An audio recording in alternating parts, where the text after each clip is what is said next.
Have you ever had something really important to do, but instead of doing it, you procrastinate until the last second, or maybe you never even start at all?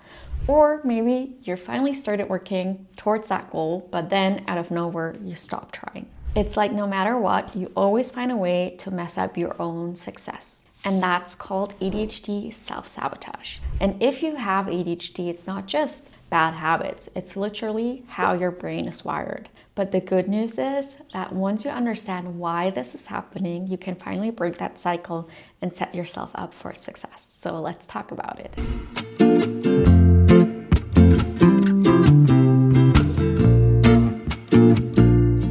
Hello everyone, I'm Dr. Janina, cognitive psychologist, ADHD coach, and ADHDer myself. Whether you've been officially diagnosed or you're currently deep diving into the internet rabbit holes trying to figure out if ADHD might be part of your story, I've been there. So what does ADHD self-sabotage look like? It definitely doesn't always look obvious, and it kind of sneaks through habits, thoughts, and behaviors we don't even question. So here are some signs that you are currently self-sabotaging. First, avoidance. You stay away from a situation, people, or tasks that cause you any discomfort or even when they're important. Second, procrastination. You put off things not because you're lazy, but because you're afraid of failing. Third is fixed mindset. So you believe you're just bad at all the things and no amount of effort will change that. The next one could be exercising control over others. So you're trying to control situations or people to avoid your own anxiety or anxious thoughts. Another sign could be people pleasing. So you're saying yes to things just to be liked, even at your own expense. Or you're engaging in risky behavior, so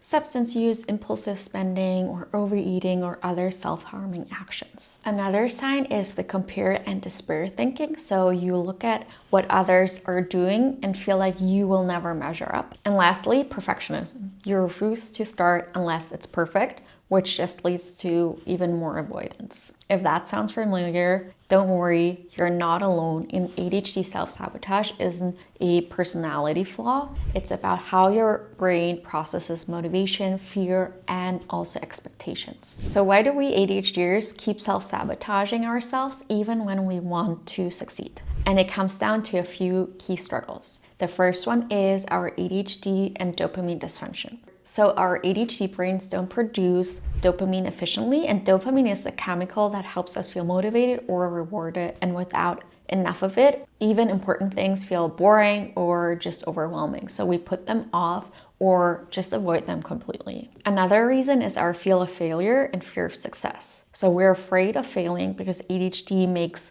mistakes more common, but weirdly, we also fear success. Why? Because success brings even more expectations, more pressure, more responsibility. And what if we can't keep up? What if people start expecting more from us? So sometimes we sabotage ourselves just to avoid all of these risks. Another reason is the habit of avoidance. So ADHD brains work on a now versus not now system. So if something feels overwhelming, our instinct is to avoid it. But the more we avoid it, the more our brains reinforce that habit, making it harder to take any action. But there's the thing. We can rewire our brain patterns, and the first step is catching yourself in the act. So now if you notice that you're self-sabotaging, how can you actually break that pattern? The first step would be to challenge your negative thought patterns. Because so often we believe everything we're thinking, but your thoughts aren't always facts. So when you notice negative self-talk, it's really important to challenge it and flip that narrative and script and ask, what if the opposite were true? So for example, I'm not good enough, I've done hard things before and I can do them again. Or for example, for why even bother, flip it into, because even small progress is better than none. Or if you are constantly thinking, I will fail anyway, flip it into something positive. Maybe, but what if I don't? You can also use the 15-minute rule to overcome avoidance. So for example, if I get stuck, I sometimes do better if I commit to working for just 15 minutes. If I still hate it after that, I can always stop. But usually once I start, my brain gets into the flow and I keep going. And you can also try negotiating with yourself like this. So reward yourself for following through. If I worked for 15 minutes, I can have a 5-minute break, or I can put on some music or listen to one song. You can also set tiny low-risk goals to just build more confidence. So instead of saying, I have to write this paper, say, I will write one sentence. Instead of, I need to clean the whole house, say, I will clean one surface. Because with these small wins, you're building momentum, and momentum beats perfection every time. Another important thing to remember is ADHD is not a character flaw. Yes, ADHD brains make certain things harder, but doesn't mean that you're not capable. Mistakes and struggles don't define your worth, and instead of thinking I'm broken, remind yourself I'm learning how to work with my brain and not against it. It can also be really helpful to develop a growth mindset, because as ADHDers, we oftentimes feel stuck and overwhelmed, and it feels like things are never gonna change and you will never improve. But that's absolutely not true. You can just remind yourself and tell yourself, I may not be able to do this yet, but I'm learning, and progress is always better than perfection. And lastly, try the healing meditation trick. Just picture yourself at your favorite peaceful place. Now imagine the face of someone who loves and believes in you.